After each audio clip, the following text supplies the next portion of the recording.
The topics and opinions expressed on the following show are solely those of the hosts and their guests and not those of W4WN Radio, its employees, or affiliates. We make no recommendations or endorsements for radio show programs, services, or products mentioned on air or on our web. No liability, explicit or implied, shall be extended to W4WN Radio, its employees, or affiliates. Any questions or comments should be directed to those show hosts. Thank you for choosing W4WN Radio.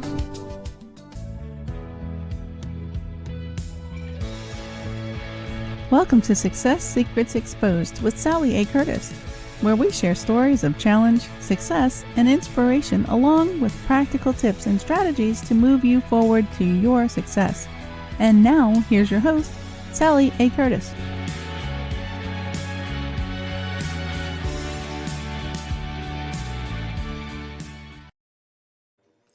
Good evening, good morning, and welcome to all.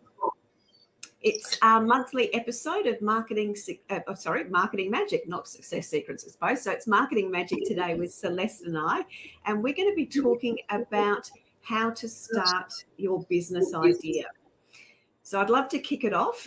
Just for those that are new to the show, I'm a marketing strategist specifically for coaches, consultants, and speakers, specializing in content repurposing as well as LinkedIn strategy, all designed to help amplify your voice, your message, and your impact.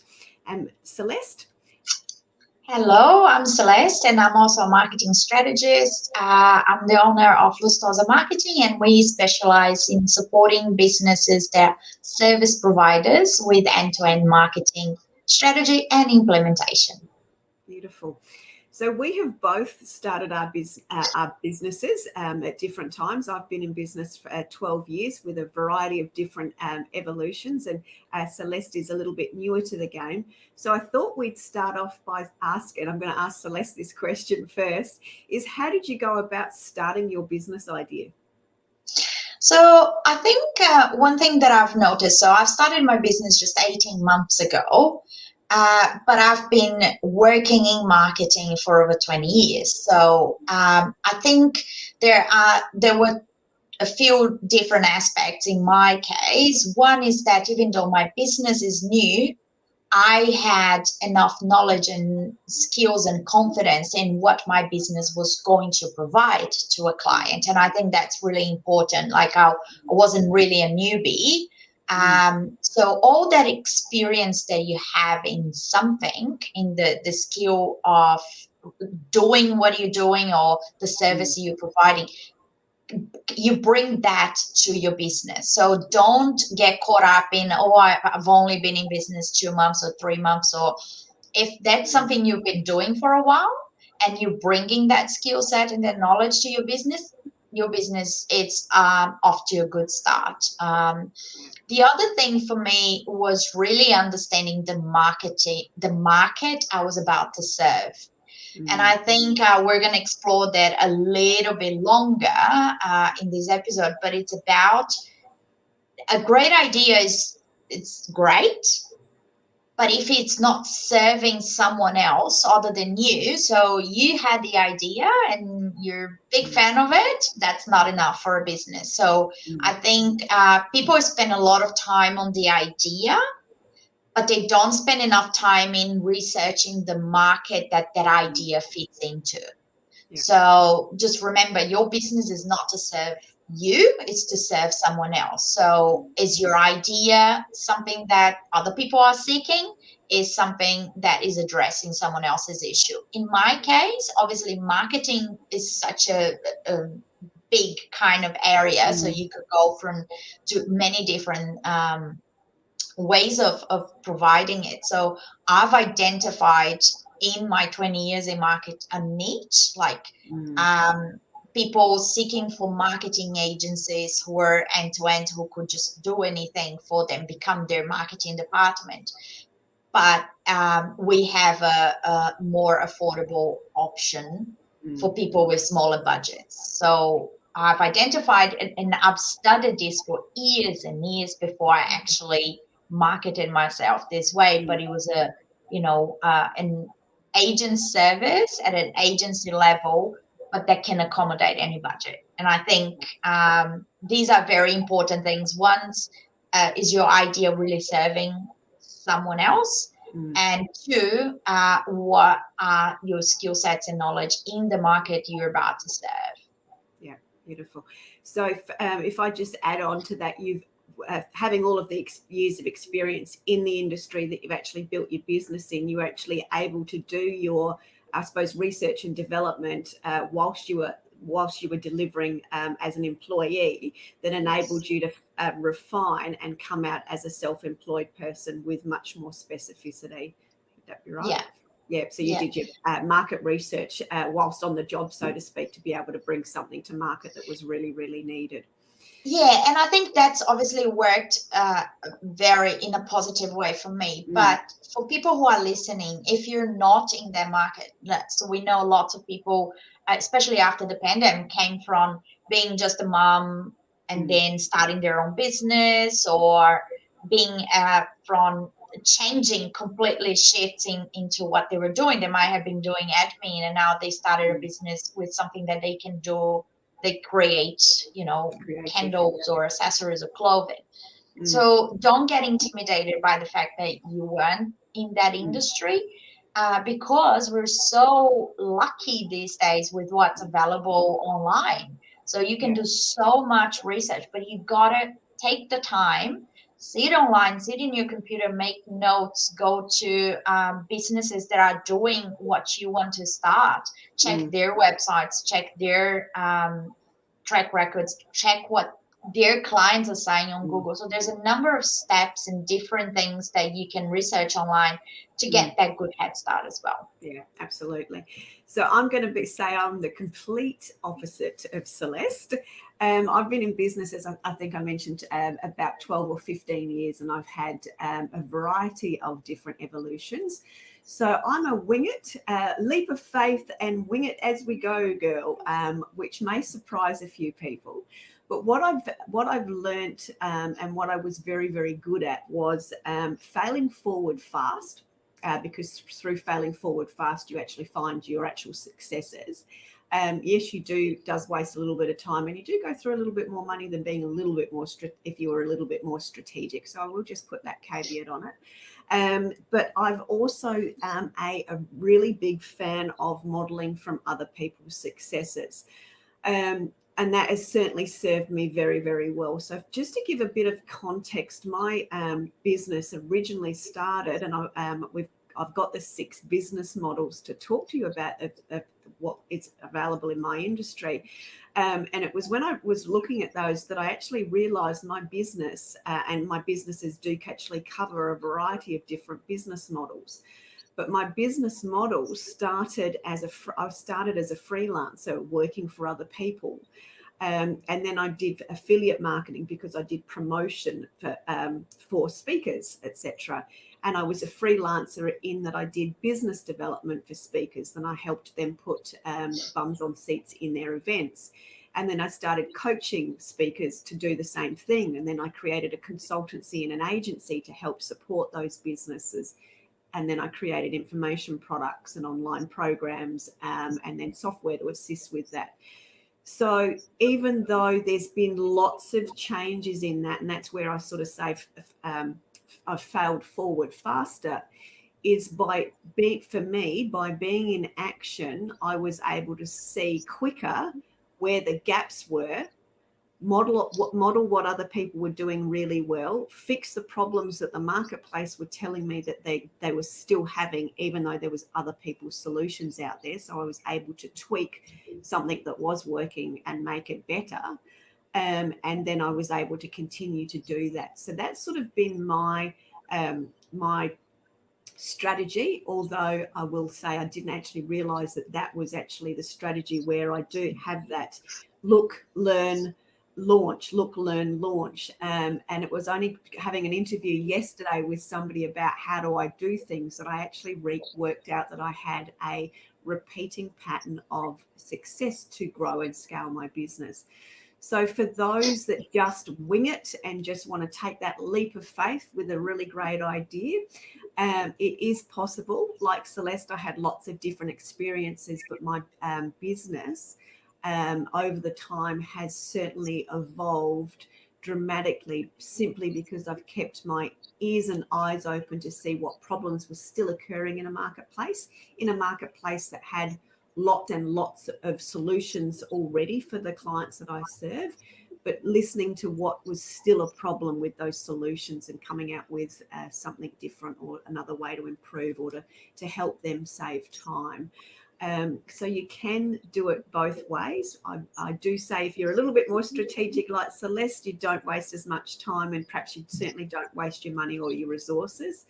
I have done that, but that's just the way that I roll, and I'm different, and that's how I am able to learn quicker, and I learn and fail forwards faster through learning by being in action first. So my action is my research, I suppose, in a sense. And I think what's really important to take on for people who are listening is that you have to understand who you are first. You know, like what Sally said was that her experience is different from mine because we do things differently. Our personalities tackle things differently, and you need to understand where you sit. And if you're not someone who is able to adjust and change and learn with that speed that Sally has, then you need to be more strategic, and you need to spend more time at the table planning, scheduling, researching so you're not into a very stressful position and you're not losing money and losing time that is valuable, that you could be growing your business.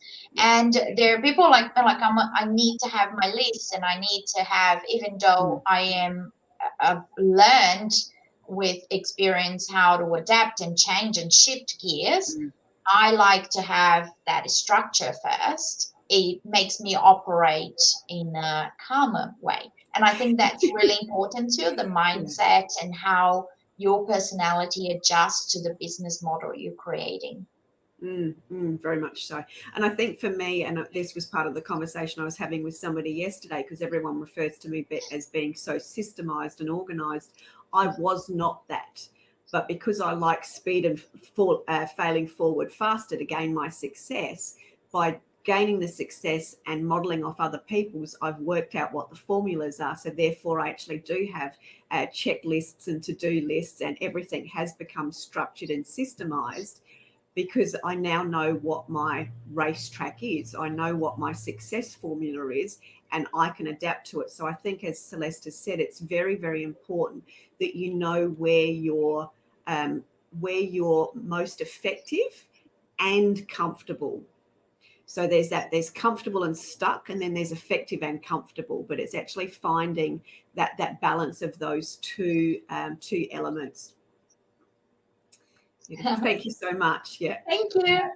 Yeah. So it's ready, aim, fire, Peter. Yeah, absolutely. So Celeste, I'll also ask you, what have you learnt through growing your business that you would either continue to do or not do again? I think for me, the biggest learning in having a business starting is to really understand the things you can't control. So I started my business during the pandemic, and I know that lots of people did as well. And that just, I mean, we can sit down and you can plan and you can be strategic and you can have your step-by-step on your business plan or your marketing plan, your sales strategy. Like, you could have all of that. And then sometimes something happens and that shifts your gear. And I think understanding what you can't control and just accept and shift the gear and carry on, it was one of the biggest learnings for me, because I was coming from a place where it's like, if I'm organized and if I do X, Y, and Z, I'm going to get this result.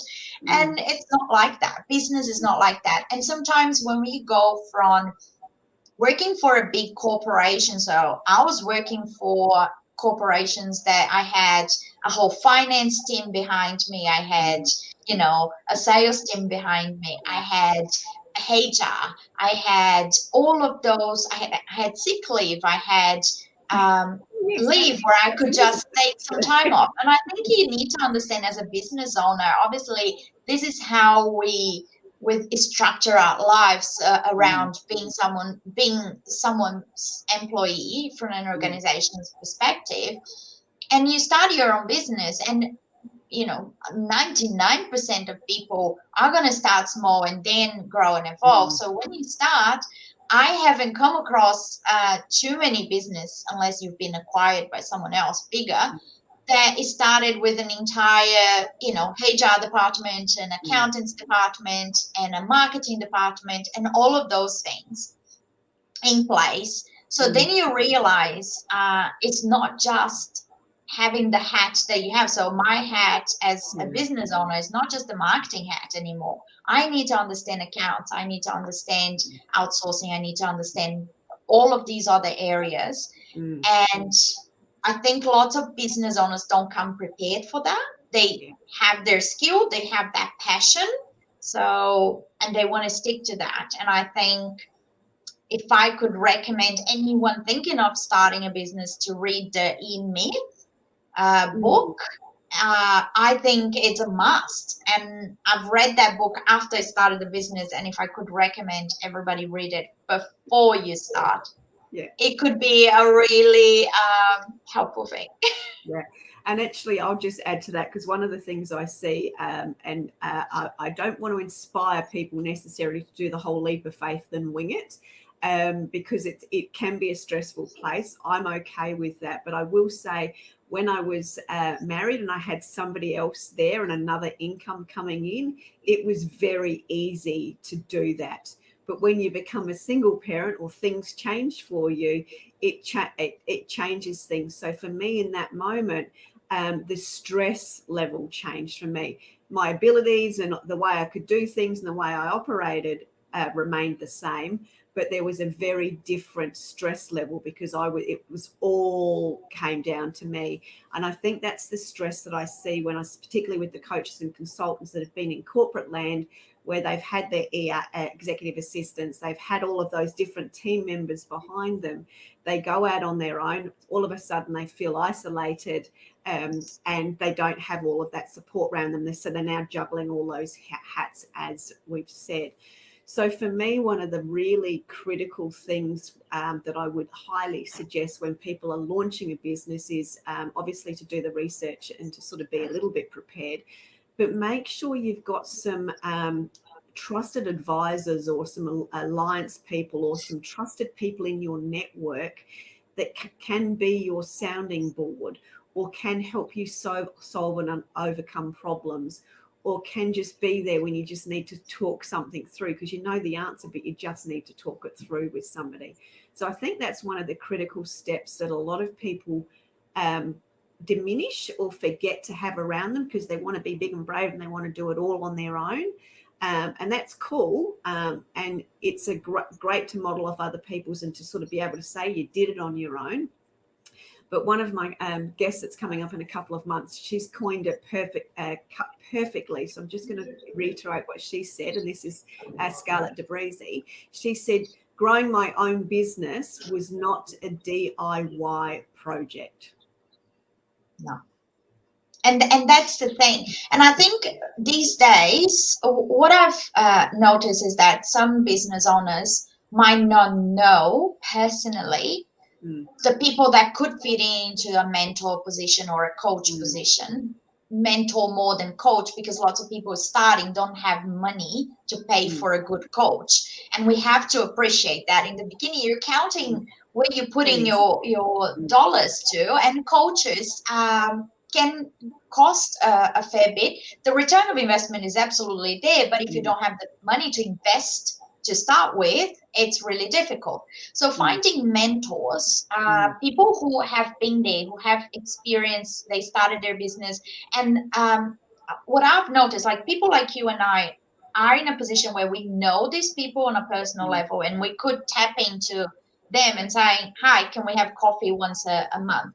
For those who don't have that, local councils, there are just so many resources out there today helping startups and helping small business owners. So I know we're in Australia, so I'm talking from an Australian perspective, but I'm sure in the US and other countries, you'd have that same kind of resource with government actually supporting people to start their businesses and giving those advice. So just in my local council, there are, coaches and mentors available for free. Not for free. Government is actually paying for those coaches to support you as a small business. So tap into that. Once again, do that research. What is it available for me to support me starting my business? What kind of support system I can get from the beginning that I don't have to pay for? And you'll be surprised with the amount of things that are out there. Yeah, very much so. So just talking, I'm in Australia as well, but I do quite a lot of work in the US, and they have lots of equivalents to chambers of commerce in their local area. And there's some really phenomenal group networks that are online. One that I'm associated with is the Women's Prosperity Network. That's very inexpensive from a monthly payment fee, so it's a membership site, but a fantastic community of women led by three sisters that have all built significant businesses who share their knowledge in all sorts of different forms to exactly help everybody step up. So there is lots of resources out there that can be very, very inexpensive, but also critical to your own sanity and growth. Sanity and growth. The other thing I would recommend for anyone starting a business is Facebook groups. There are so many groups out there. Obviously, they're free to join.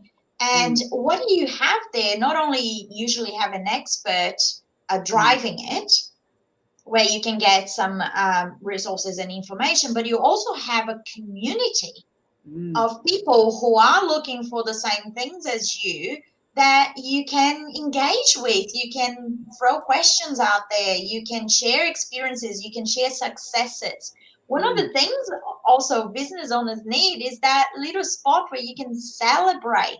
Love my tribe. I love that comment. Find your tribe. Yeah. Find many tribes if you can. Be part of them and share. Get in there and share and ask. And you'll be surprised with how much you can get of it from it. Yeah, very much so. And I think that's where it's asking the right questions, knowing your target market and knowing who you're trying to serve with a bit of specificity, so the feedback that you get doesn't derail you or take you off on the wrong tangent. So I think it's very, very important to have that been there, done experience, have somewhere to ask questions. Also too, with those groups, you find great collaborative partners that do share the same audience that you do and those sorts of things as well, which is a great way to accelerate your growth very, very quickly. But I do think one of the biggest areas small people that have got a great business idea struggle with is often what problem do they solve.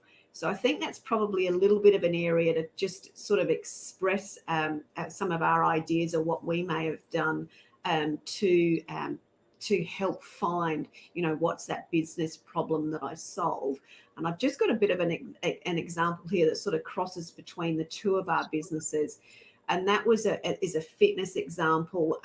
So target market, as an example, would be working mums with small kids, because although Rory's bigger now, we've both had small kids. And many of the problems that those mums have is that they want to be able to work out regularly, but they don't have a lot of time because they've got the kids and stuff goes on, and they might be trying to run a business as well as those kids. So the solution that they're often looking for is a time-saving fitness program with an adaptable schedule that can fit and maneuver with them. So their solution may be an online program. So it's just finding your target market, working out what their common problems are, and then building a solution around that. Would you like to expand on that at all, Celeste, with some of your experience? And I think one of the things, so target market, you always start with the customer, right? We talk about that. We've talked about that in a few other episodes. You have to start with the customer, because there is no business with no customer. There is no business growth without a happy customer. So, and I think there's what happens is that people have an idea, they launch it, and they hope everybody's going to love it. Did you use the And H word? You use the H word, hope. hope. I'll come back to that. Yes. So then the order of things should be: find something people want that you can give to them, then launch it. So there's a huge difference there. I'm creating something that I know that I've got and Sally needs. Yeah, hungry and audience. Then I launch it. Because then your marketing, then there's the content strategy, there's all those little pieces of marketing that then start attracting the right people to your solution. But when you are passionate about what you created and then you launch it, you don't know who you're talking to, you don't know how you're talking to them, and you don't really even know if they need it or if they need it the way you create it. Because sometimes they do need that solution, but it's like different format. So that's when you really need to first understand, who am I serving? Do I have something that you need? And then I market it for you. So I think there's a bit of an overlap there. I also too with that, and I'll come back. Sorry, I've got two trains of thoughts getting excited in my head there. I think one of the things that I see often as a really big mistake, particularly when speakers are sold the myth of creating the signature program. I've got my signature program, and when we create a signature program that we are tied to, and that's the thing we're going to sell, in the creation of that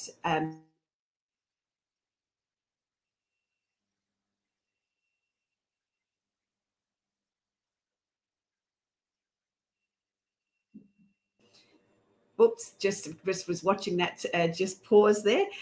So I think creating a signature program is a great idea after you've had and trialed some other things that you've actually launched, because then you're a little bit clearer as to what the audience wants.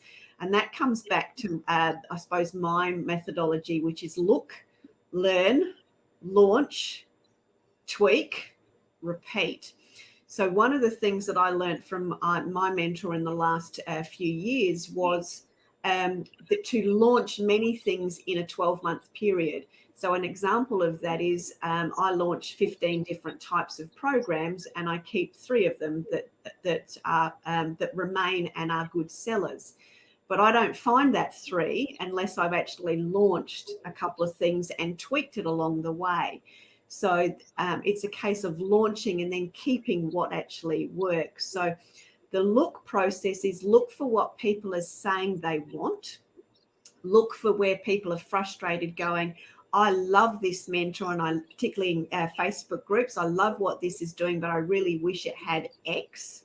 Because that I really wish it had X is another problem with the solution. So if you improve the solution and fix that problem, you've got a group of people that are very hungry, that are looking for that. Also, by doing that, by looking and watching what other people are doing really, really well, gives you a place to model from and improve your own products and services and offerings. Then the second step, you've got look, then the learn process is learn more from them as to why they are asking for it. Ask them better questions. Ask them, what would make this better for you? What's missing? So ask them. They will tell you what they need. Most people don't ask enough questions. So ask for really good questions of the people that are already your ideal target market or are frustrated by somebody else's product that is similar to yours that you want to be able to improve on. Then you launch a version of what you believe they are wanting and what they're needing. And then you go back to looking and listening to what they're saying about what you've launched. You tweak it to refine it and improve it, and then you do the process again. And that's how you find and create really successful products, programs, or offerings or services that audiences want, and then that way you'll always find people are actually coming to you.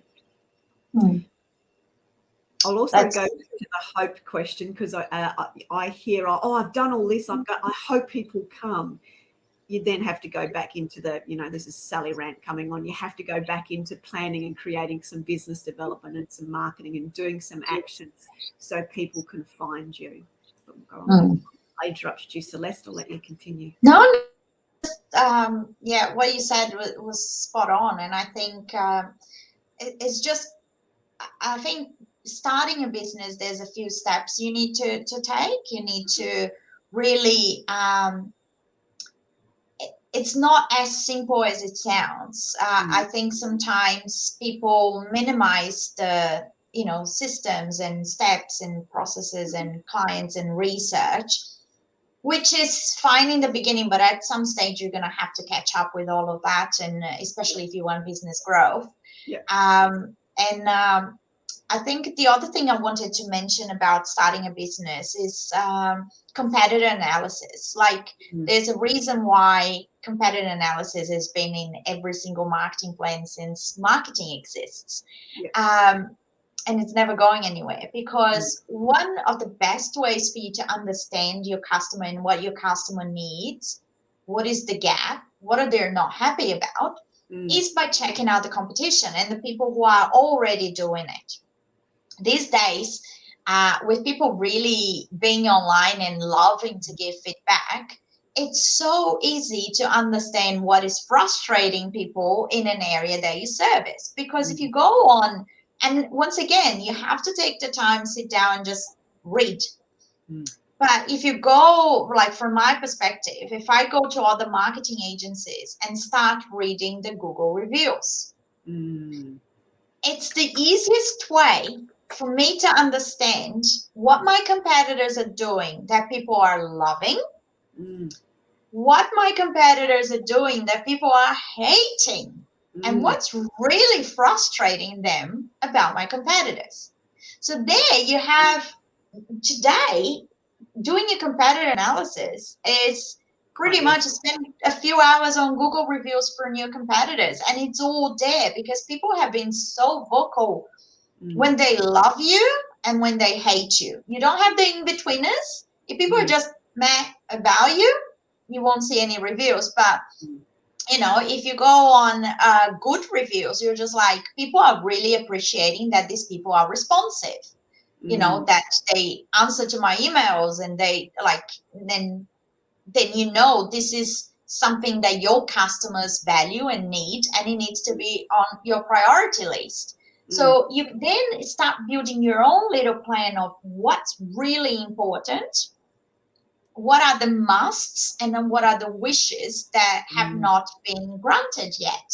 There's a constant with marketing agencies, for example, there's constant in terms of price ranges, and that's how I built my business, because people were saying it's too expensive. I'm always hit with an extra bill. There's always something more to pay for. And then before I start getting results, I can't pay anymore because my budget's gone. So I've used that to build my entire business model of clean, clear, and upfront costs. That you don't get hit with an extra bill, that whatever you get, it's clear in the beginning of your cycle. You know exactly what that month looks like, and you know the bill you're going to get at the end of it. So, and once again, you keep going back to your competitors and assessing what's important and what isn't. Yeah, absolutely. And doesn't that make doing a SWOT analysis so much quicker and easier too? That's just such a great tip. So that was Google reviews and good reviews as two different platforms there, Celeste. Is that right? Pardon? Was that two different platforms, Google reviews and good reviews, two different platforms? Yeah, and then you also have Facebook reviews. So the Facebook reviews are not as used as Google reviews, but I think when you really, the way I would go, if I could give an easy step by step for people who actually think this is a great idea, not sure how to make it happen. Mm. So you go on your niche, on your industry. So for example, from my perspective, I'd go marketing agencies near me, right? Google will give you a list. Go through that first page and you actually can see when you click on a certain business, where are their reviews. Then you read them. Go to the next one and the next one. So there is some work to it, but I promise you. And then you just write down things that have been consistently said on people's reviews. Yeah, beautiful. Brilliant. Thank you. That's brilliant. And it's free. Advice. And it's free and relatively fast compared to the way that you used to have to do it, which was lots and lots of days and days of research. It's relatively quick, so you could get it knocked off pretty intently, probably in half a day or a full day. Really. And the other thing with that is that, so I think one of the things that I've always found with marketing is that, so that's how I do my competitor analysis for my clients now, because you go from what I think to what the customer is saying. Thinking, yeah. So this is not what I think it is. This is what real customers paying for what you sell are saying about the product or the service. So you can't be more like there's so much integrity and authenticity Yeah. to it that, you know, I think that's really important too. It's not just I'm saying I'm a guru, this is what I think you should do. This is actually what your potential customers are saying. Yeah, brilliant. Excellent.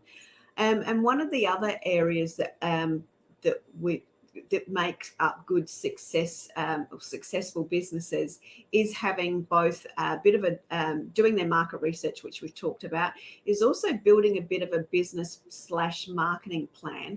And usually when you mention either of those, and I was definitely guilty as charged, you'd get a version of an eye roll when somebody says that. So do you have some tips that you help people provide as it relates to doing a business and a marketing plan, or what did you do? And then I'll share what I tended to do. I think one of the things that I've noticed when I started a business and also engaging with businesses is that business plans and marketing plans are not what they used to be 20 years ago, right? So when I first landed my job 20 years ago in marketing and I worked for a big corporation, like marketing plans were these really heavy documents with 50 pages that hardly anybody ever read. Yeah. Nobody. You do it. It takes so long. It costs a fortune. Nobody reads it. These days, marketing plans, marketing strategies are actually more about the plan, are more about what can you do today for a better tomorrow, and then what do you need to do tomorrow to continue the growth? What do you need to do today to address your challenges, and what do you do tomorrow? So it's more about actions. It's more about on the floor. What are things that you can do? What are things that you need to outsource? And the same with business plans. I don't have much experience on business plans, to be honest, so I couldn't expand too much on that.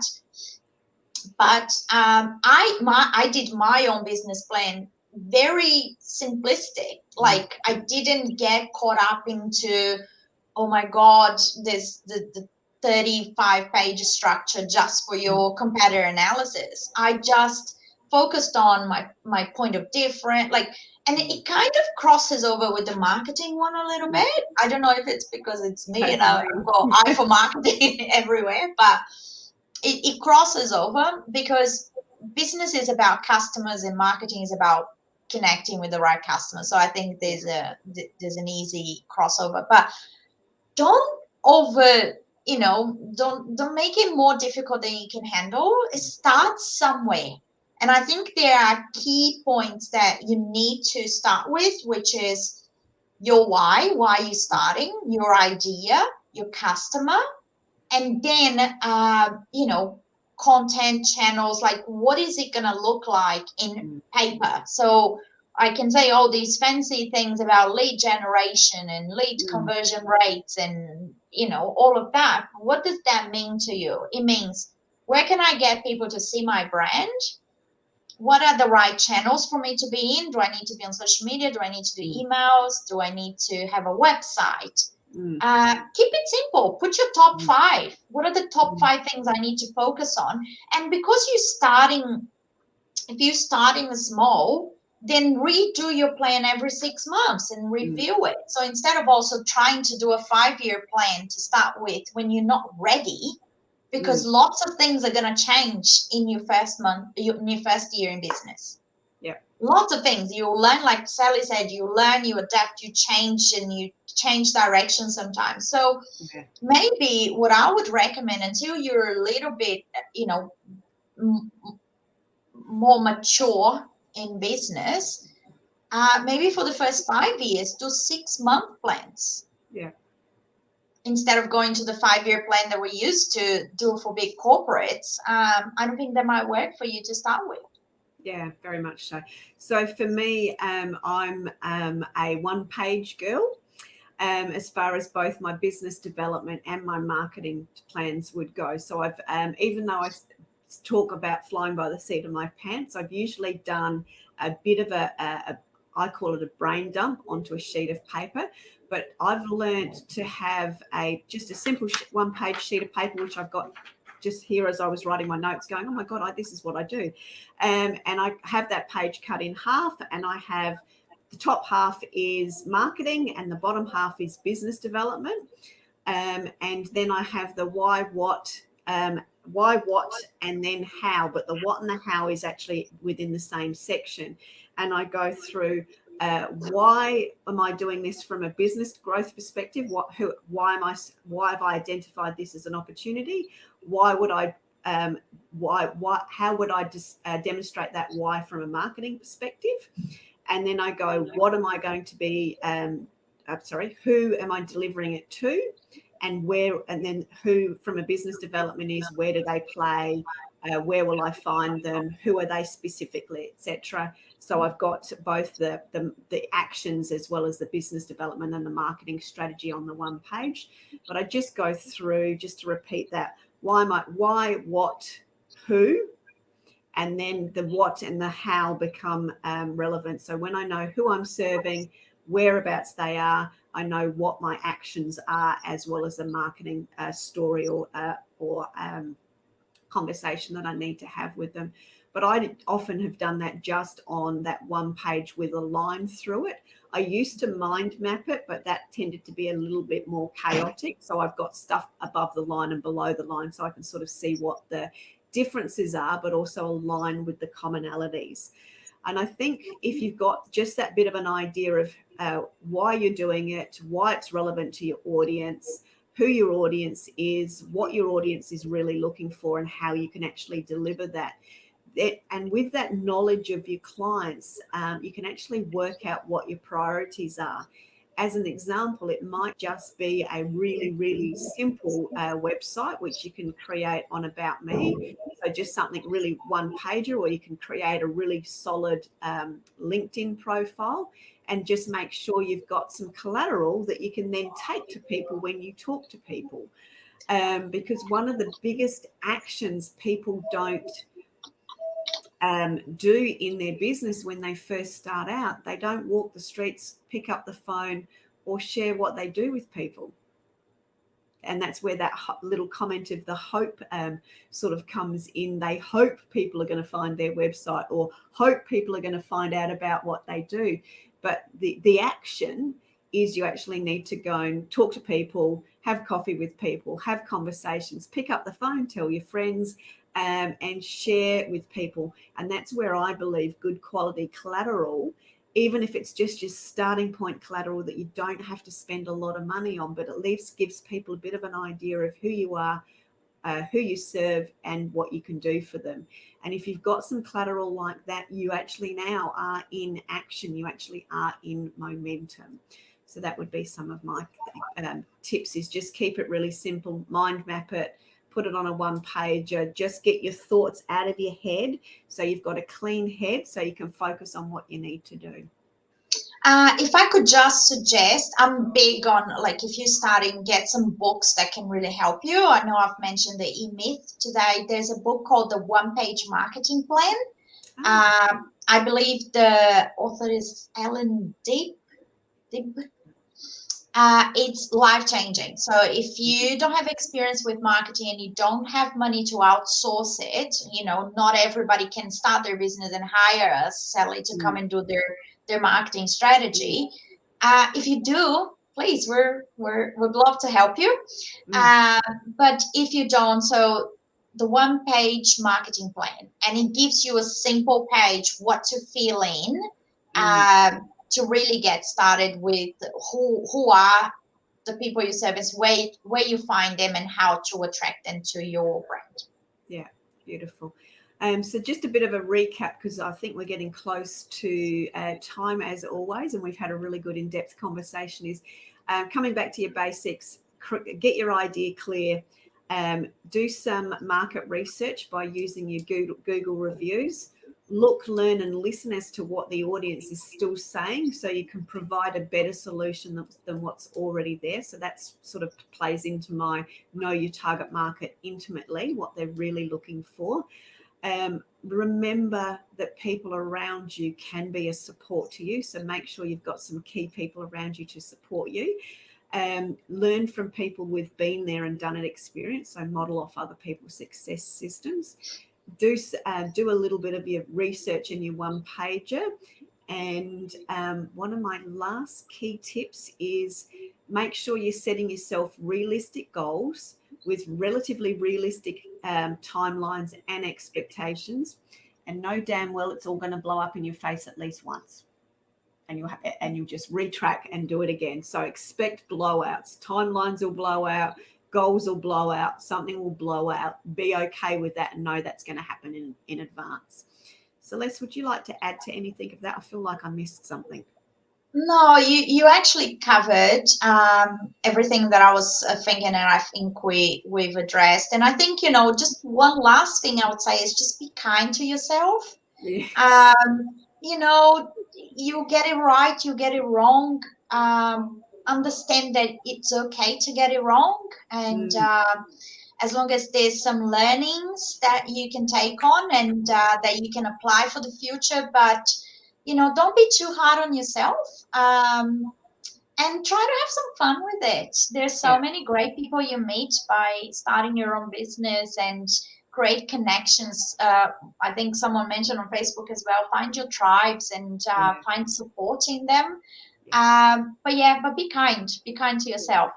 Great tip. And be kind. And I'm going to say have fun in the failure, because that's where your real strong successes come. Because through learning those lessons and sharing those lessons with other people, you increase your tribe, etc. As Peter says, enjoy being you. And I'm going to say be you, be bold, be brilliant, be brave. And have fun, and to add to that, be kind to yourself, because failure and success go hand in hand, and the faster you fail and trip and propel forward, the faster your success comes. But you don't have to do it alone. There's lots and lots of people that are around you to support you in your community and in organisations around you as well. So I think that's very important. You really to know that you're not alone. It will feel lonely at times, but don't isolate yourself. Reach out. People are always willing to help and listen, and certainly inspire you and spur you on. Beautiful. Well said. Thank you. Thank you very, very much, everyone. We look forward to seeing you again next month. And I look forward to seeing you next week on another episode of Success Secrets Exposed. Till then, be bold, be brilliant, be brave, and be kind to yourself. Thank you very much. Thank you, everyone.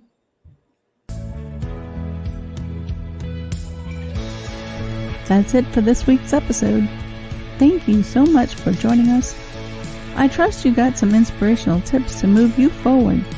See you next Thursday at 7 p.m. Eastern for more Success Secrets Exposed.